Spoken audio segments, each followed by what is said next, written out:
The Buccaneers tried to give the game away, but once again found a way to win. That and more on today's episode of Locked On Bucs.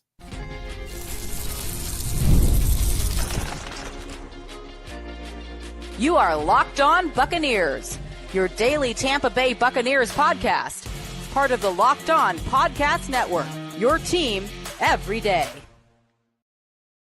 What's up, and welcome into this live post-game reaction episode of Locked On Bucs, your daily podcast covering the Tampa Bay Buccaneers, part of the Locked On Podcast Network, your team every day. I want to thank you for making Locked On Bucs your first listen review every day.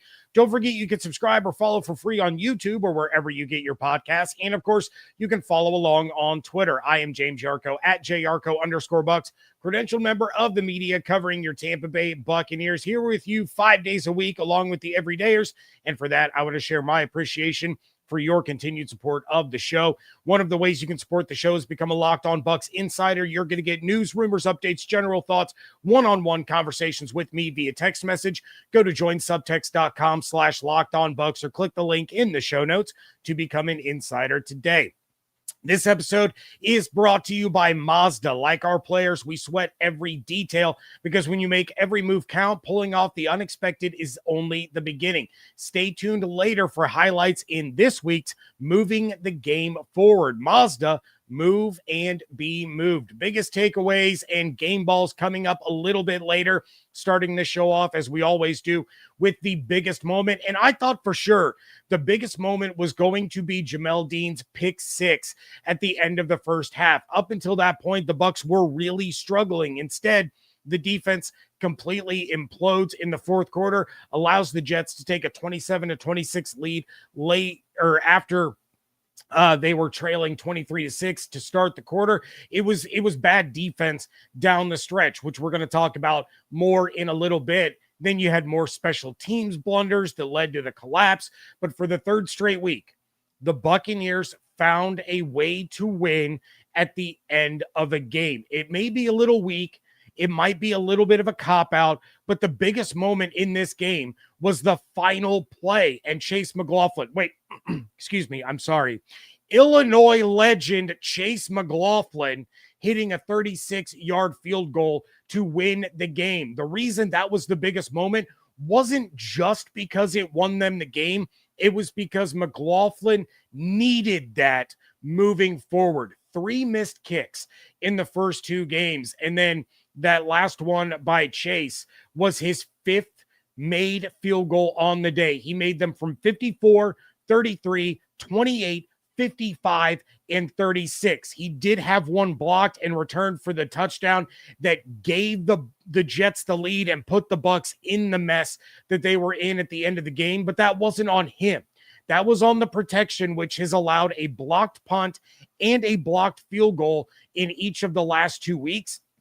But after the Bucs didn't bring in any competition for McLaughlin after the Houston game, for him to make 5 out of 6, including the game winner, was huge for his confidence moving forward. That's why the Illinois legend moniker is back. I had insiders texting me throughout the game when Chase made one from 50 plus, and then he made another one, and then he made another one. And I had insiders going, Illinois legend. I was like, no, I'm not ready for that yet. I'm not ready for that moniker to be brought back because it takes more than what he had done earlier in the game. It took that entire game and then to be able to come through immediately. We're talking 1 minute and 43 seconds after having one blocked to go back out on the field with the game on the line and for him to drill it straight down the middle and get the Bucs to 3-0. Now the Illinois legend moniker for Chase McLaughlin has been earned once again. The Bucs needed every kick that they could get from him, and he came through. Also, shout out to Emeka Egbuka. Some clutch catches in this game, including a 28-yard gain up the sideline to get that game-winning drive started. The refs absolutely hosed him later in that drive. I don't know how that incompletion doesn't get overturned or even reviewed because he clearly had one foot down when he gained possession and then had the wherewithal to tap the toe again after his foot had come off the ground before he secured the possession. That was one of the best catches that we've seen this year, but it didn't count because it didn't even bother to get reviewed. The officiating was atrocious for most of the day. I'm not saying that the Bucs didn't deservedly get a bunch of holding calls against them, but to uphold Lazard's touchdown that clearly hit the ground before he regained possession, a phantom pass interference on Jamel Dean to negate his second interception of the day, and then the review that wasn't for Ibuka's catch, it was just terrible officiating. But man, with Evans suffering an injury in this game, leaving the Bucs with a receiving core of Ibuka, Shep, and Tez in that 2-minute drill, those guys stepped up. Tez almost ended it on a double move deep shot where Baker overthrew him, but Shepard has been absolutely incredible through the first 3 games of the season. Those guys stepped up in a huge, huge way. Ibuka is just, he's so good, and he's going to be special for a long, long time in Tampa. I mean, we're seeing the start of a Mike Evans level impact from Ibuka for this team, for the next decade plus. He has been that good and that impressive. One quick note before we jump into the chat. This is per the NFL via Greg Allman on Twitter. The Bucs are now the first team since 1970 to win their first 3 games of the season with go-ahead scores in the final minute of all 3 games. This has not happened since before the Buccaneers were even a team. And kudos to the Bucs and the way that they did this 50th anniversary celebration. Over 100 former players and coaches in attendance. They had a big display at halftime. They were showing former players up on the board there at Ray J all game long. You had Gruden sitting with Rondé Barber and Warren Sapp.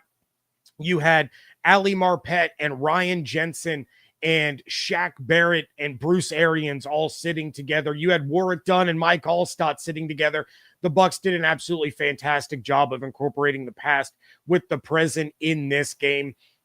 So kudos, hats off to the Bucs organization for putting together a really special home opener for the Bucs in this game. I'm really glad they were able to pull off the win and make it all worth it. Going to jump into the chat real quick.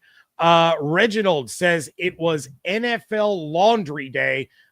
Can't argue with that. That was rough. I mean, the Bucs had something like 124 penalty yards in this game. And again, I will say that the vast majority of those holding penalties were legit. They were the right calls. I thought the one on Mike Evans was a little ticky-tack. At the same time, the pass interference against Sauce that gave the Bucs a first down, I thought that was a little ticky-tack. I thought the defensive pass interference on Dean was egregious. That absolutely, you should not penalize a defender for a wide receiver slipping and falling on their own. So it was an ugly game at the start. It got really good in the middle, and then it was an ugly game there again at the end. Danny says, never ever let your foot off the gas in the NFL. Bowles does this so much, almost cost us another game. Funny you bring that up because I'm going to talk more about that coming up in a little bit. Revelation Space 99, Lazard did not have control of that ball. Agree 100%. We even got the perfect angle. We got the exact angle that we needed to see the ball get jarred loose and him not regain clear control until he went to the ground and secured the ball off the ground to his leg. That was a terrible, terrible call by the officials. Richard says, clutch Sterling. Absolutely. You know what? A hat tip to Sterling Shepard as well. We go back to last year, and you remember down the stretch without Chris Godwin, part of the time without Mike Evans out there on the field, Sterling Shepard had some horrendous drops. We talked time and time again on this show about a bad drop that Sterling Shepard had to kill a drive early on in some of these games. He has been everything that the Bucs have needed him to be through the first 3 games. He's getting yards after catch. He's making tough catches. He's making clutch catches. He has been really, really good, and he has been exactly what the Bucs needed with Chris Godwin and Jalen McMillan sidelined right now. G Vegas says, don't hype up Grizz. Baker makes OCs into HCs, meaning head coaches, and I see a lot of promise with Grizz. I do too. I absolutely see a lot of promise with Grizz, and it's going to get real interesting when he has his full allotment of what he's going to be able to use as a play caller. Biggest takeaways, that is coming up next on today's episode of Locked On Bucs, part of the Locked On Podcast Network, your team every day. This episode is brought to you by Prize Picks, the daily fantasy app where making the right call can actually pay off. You and I make decisions every single day, but on Prize Picks, being right means cashing in. With football back, Prize Picks is the simplest and fastest way to get in on the action. Just pick more or less on 2 to 6 player stat projections, and you can turn your takes into real prizes, all in less than 60 seconds. It's quick, easy, and honestly, the best way to follow along with football. It really is a great and fun way to stay locked in, even when your team isn't playing. You can make every game mean something and be even more excited to take in all the NFL action. Download the Prize Picks app today and use code LOCKEDONNFL to get $50 in lineups after you play your first $5 lineup. That's code LOCKEDONNFL for $50 in lineups after your first $5 play. Prize Picks, it's good to be right. Thank you again for making Locked On Bucs your first listener review every single day. Thank you to all of you in the live chat watching right now on YouTube. It's time for the biggest takeaways. Takeaway number 1. This one was on Todd Bowles. The Bucs got the win, and I saw Demon Hunter in here 25 minutes before the live show even started, and he even said, it doesn't matter if it's ugly or it's pretty. A win is a win is a win, and you're 100% right. That's all that matters. Excuse me. Right now, the only thing that matters is the Bucs have 3 wins in the win column and 0 losses in the loss column. But blowing that lead is 100% on Todd Bowles. That defense was soft in the fourth quarter. Soft. SAWWWFT. Soft. It was like he was going with his patented bend, don't break approach where they were giving up yards, but they forgot the don't break part. The defense had been so good all game long, dialing up pressure, being aggressive, getting third down stops. Going from that to essentially a prevent defense took all the wind out of the defense's sails, and then when they needed to turn it back on, they couldn't. If the Bucs had lost, I would not be screaming or yelling into this microphone to fire Todd Bowles or anything like that. But he has to be better in those moments. If you do something like that next week against the Eagles or on the road against the Rams or the Bills, it's going to cost you a game. When the aggression was working, there was no reason to stop, because once it was time to clamp down and get some stops, it was too late. The Jets offense was playing with a ton of confidence, and the Bucs defense could not get themselves dialed back up. This is the NFL. You keep your foot on the gas and do not let up ever, because a game can turn in an instant, which is what we saw in this one. Luckily, the Bucs have number 6 on the other side, and they were able to put together another game-winning drive. But you absolutely cannot go into a prevent defense, especially with that much time left in a game. It really almost cost the Buccaneers a win in this one. Takeaway number 2, Mike Evans getting hurt is the absolute worst. Evans was clearly angry and frustrated walking back to the locker room after suffering a hamstring injury. You go back to last year, and he tried to play through it. He tried to come back and push himself to play after injuring his hamstring. He re-aggravated it and then ended up missing a month because he made it worse by going out there too soon.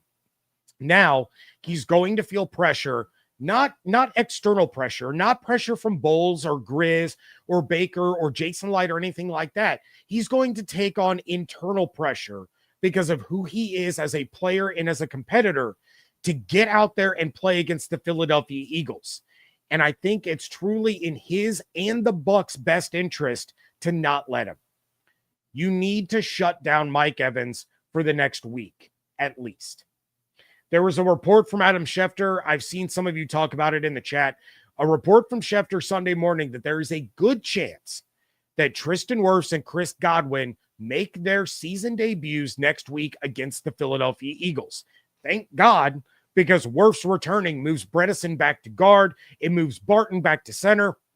From there, you just hope that Gedeke is back sooner than later. Michael Jordan is on his way back as well. But I'm going to be honest, with the way the Bucs offensive line has played the last 2 weeks against the Texans and against the Jets, I do not think that they can beat the Eagles. Not against that defense and that pass rush. So with Evans hurt, the last thing you want to do is rush him back. Ibuka is your guy. He is your wide receiver one right now. Godwin, if he comes back, great. Fantastic. Love that. He's going to help. Sterling Shepard, again, been absolutely outstanding through 3 games. He is going to get more involved with Evans off the field. Get Tez Johnson and Cade Otton more involved. Otton, I get it. He had to help with protection, but he had no targets against the New York Jets. You needed a 2-2 start in the first month without Wirfs and Godwin. With those 2 guys sidelined, you needed a 2-2 start. You're 3-0 for the first time in 2 decades. No one wants to see the Bucs lose to the Eagles, but you can go into this one without Evans for the greater good of the season and for the long term, rather than see him do what he did last year. Takeaway number 3, the O-line, it's going to be okay. I'm here, some negativity about Bowles, some negativity surrounding Mike Evans' injury. I'm gonna end the takeaways with a positive spin. I know I didn't get to react to the offensive line shuffle because my last week went off the rails. I could not get my final preview episode done. For that, I apologize. Shout out to my youngest son for breaking his wrist and shifting all of my plans around to end the week. But Cody Mauch being out for the season is not the end of the world. It sucks, but I think the Bucs are going to be okay. You get Wirfs back, which drastically improves the left side of the line right out of the gate. Him by himself improves the left side of the line. Now you get to move Bredesen back to guard. That makes the left side even stronger. Barton goes back to center. That makes things up the middle even better. Gedeke is not going to be out all year. Neither is Jordan. Once they're back, you have Jordan flipping from left to right guard. You have Gedeke back at right tackle. This offense is going to open up. I promise you. Stamp this with the James Yarcho guarantee. I promise you, the offense is going to open up. I've said it a million times. It's the orchestra comparison. That's what an offensive line is. They have been jumbled and rearranged and discombobulated so much to start the season that there's no flow. There's no continuity. There's no trust. Now, Wirfs' return will fix 3 positions in and of itself. From there, you'll start to see the run game open up a little bit more. You'll see those longer developing plays be used a little bit more because the protection is there and Baker has time to sit back there. You'll see the offense really start to take shape the way that it was intended to look this season under Josh Grizzard. So for those saying that the Bucs are in trouble the rest of the season, that they're going to get bounced in the first round of the playoffs again, relax. Take a deep breath. Woosah. The protection, the run blocking, those lanes for Bucky and Rashad, it's all going to get better over the course of the next couple of weeks. It may not look like it against Philly, but trust me, it's going to get better. And that's when the Bucs are really going to be able to hit their stride. Going to jump into the chat real quick. Hugo says James Yarcho guarantee with the laugh emoji. Hey, man, I'll put my name on it. You guys know, when I'm wrong, I'll eat my crow, but I'll put my name on this one. Frank G says Bucks going 16-1. My son said that the Bucks are going to go 17-0 and every single game is going to be decided by a Baker Mayfield game-winning drive in the final minute. Vincent in the chat says 700,000 holding calls. Sure felt that way. Reginald, offensive line is offensive, but 3-0. Derek, Bucks beating the Eagles with Wirfs and Godwin. Evans didn't look bad. He'll be back. Heat cramp. It was crazy there. That wasn't, as much as I wanted it to be, that wasn't a cramp. That was, you saw him on the replay as soon as he made that cut to go inside. He immediately pulled up lame and started limping. He was, you're not screaming and punching water coolers when you get to the sideline and going straight back into the locker room for a cramp. That was a hamstring injury. We just have to wait to see what the severity of that injury is going to be. Game balls being handed out yet again. That is coming up next on today's episode of Locked On Bucs. This episode is brought to you by Mazda's moving the game forward. For those who believe it's not just about playing the game, it's about redefining it. There are moments that do more than put points on the board. They move crowds, move culture, and keep moving the game forward. Once again, the Bucs had to orchestrate a game-winning drive in the fourth quarter in Week 3. Baker Mayfield, with his never-say-die attitude, found Emeka Egbuka for a 28-yard gain, then Sterling Shepard for another 20 yards to set the Bucs up for a 36-yard field goal attempt at the end of regulation. Then it was Chase McLaughlin sending the kick right down the middle for a 29-27 Buccaneers win. It's safe to say that after missing 3 kicks in the first 2 games and having one blocked earlier in their game against the Jets, it was far from a sure thing in the closing seconds, but the Bucs are now 3-0 for the first time in 20 years. When you follow what moves you, the unexpected is only the beginning. And just like there's more to every highlight, there's more to every Mazda vehicle. Mazda, move and be moved.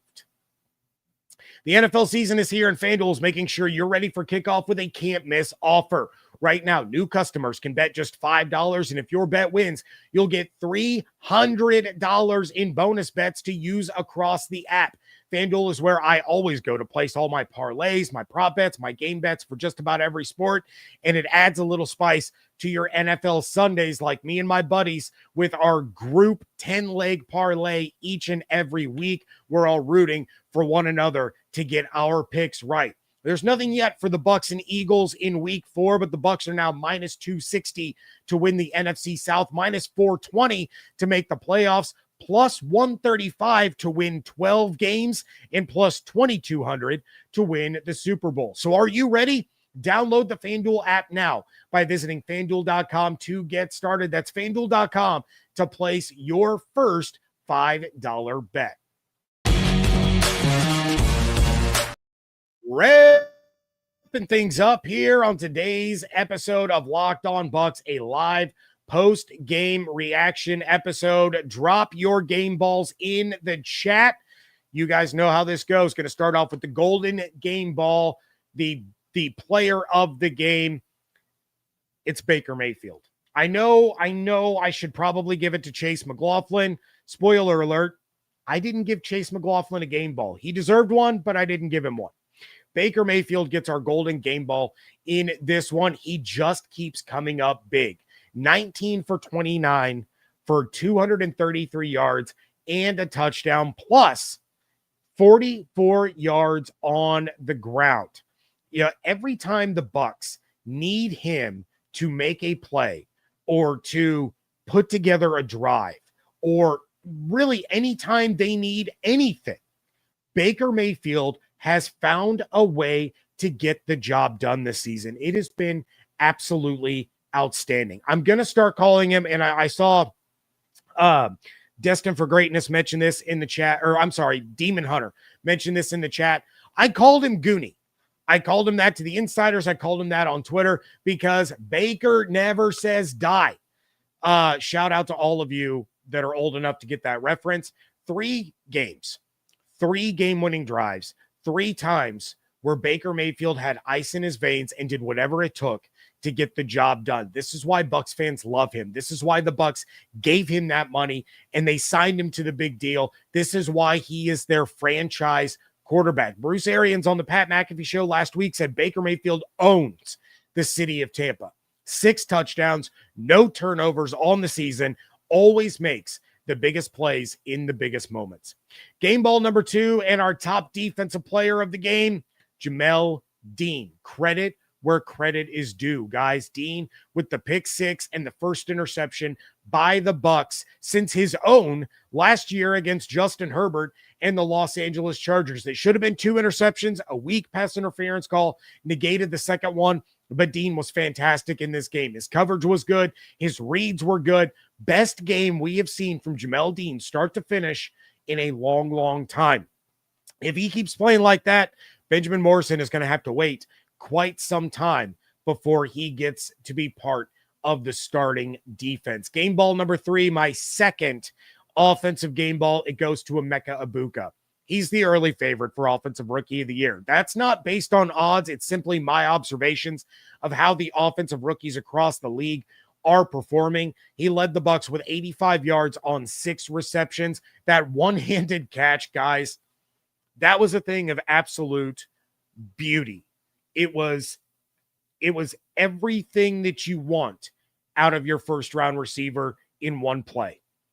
He's second among rookies in yards, receiving yards, trailing Ted McMillan by 35, tied for first in receptions, and he is in first in receiving touchdowns. In fact, he's tied for the second most touchdowns from scrimmage in the league through 3 weeks, not including the 4 o'clock games, because I have not statted those out as they are happening right now. Had it not been for the abysmal officiating, he would have had his first 100-yard game, and he would be within 10 yards of McMillan for the most receiving yards among rookies so far this season.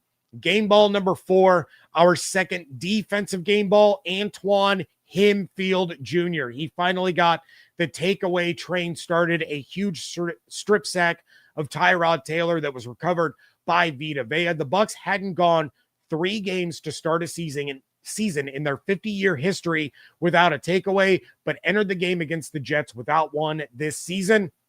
Winfield with a fantastic blitz, forced the ball out of Taylor's hand. Vita Vea was Johnny on the spot and was able to recover it. That takeaway led to a field goal by McLaughlin to give the Bucs a 7-point lead. And then just a few short minutes later, it was Dean keeping things rolling with the pick 6. Takeaways come in bunches, and Winfield finally broke the seal. He had some nice hits, couple of tackles for loss, solid coverage, another typical Winfield performance.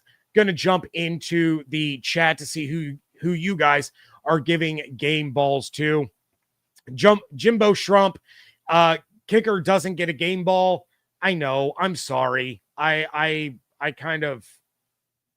botched that one, but you know what?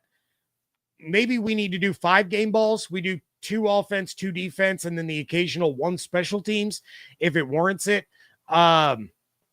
Let's see. We got Revelation Space 99 game balls to Baker, Dean, and Emeka Egbuka. Demon Hunter says Baker for MVP. Gary says, I had someone else, but you sold me on Chase McLaughlin. Bucko Rice, game balls to Dean, Shep, Tyke, and Baker. I love that. I love the game ball for Shep and Tyke. He had another big time pass breakup in the end zone in this one. Demon Hunter says game ball to Baker, Egbuka, Dean, and Chase. Derek says the Bucs are the Eagles' kryptonite. We're going to have to get later into the week. Right now, I still don't know if I believe that the Bucs can win that game. Let's see how practices go. Let's get some updates on guys like Mike Evans, like Ko Kieft, who left the game with injury. Let's find out what's going on with Wirfs and Godwin, before I start making that claim. It could be another really ugly game. It could be like a 13-10 finish if neither one of the offenses can get going. But you're right. Todd Bowles seems to have Jalen Hurts' number. I just don't know if he's going to have it in this particular matchup. Let's see. Chief says our opponent's combined record is 1-8. Not sure how to take that. I mean, the Falcons really stunk against the Panthers. The Jets, I mean, the Jets are so up and down because they took the Steelers right down to the wire. Took the Bucs right down to the wire. The Jets are going to be a good football team. They really, truly are. Aaron Glenn's going to have this team turned around sooner than later. So, I wouldn't take it with much more than a grain of salt for right now. Danny in the chat says Vita looked like it was an interception. That would have been first.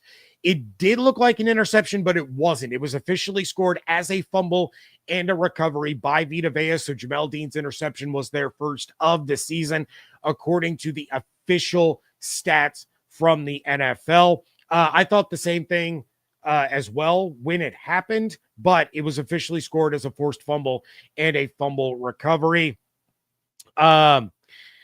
Mr. King says Lane Johnson is out, referring to the Eagles offensive lineman. I don't know if he's going to be out for this game. He did leave with an injury against the Rams.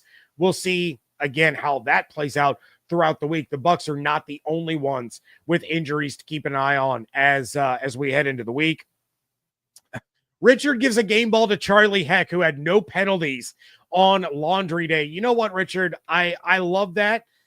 Because he had a real rough game against the Texans, seemed to have bounced back pretty well against the Jets in this one. So you know what? We're going to end on that note. That's a fantastic game ball, and that's how we're going to wrap things up. Please check out everything going on Twitter at Locked On Bucs, at @JYarcho_Bucs. You can follow on Instagram and TikTok at Locked On Bucs at both of those places. Please make sure you're subscribed on YouTube with the notifications turned on so you know every time we go live.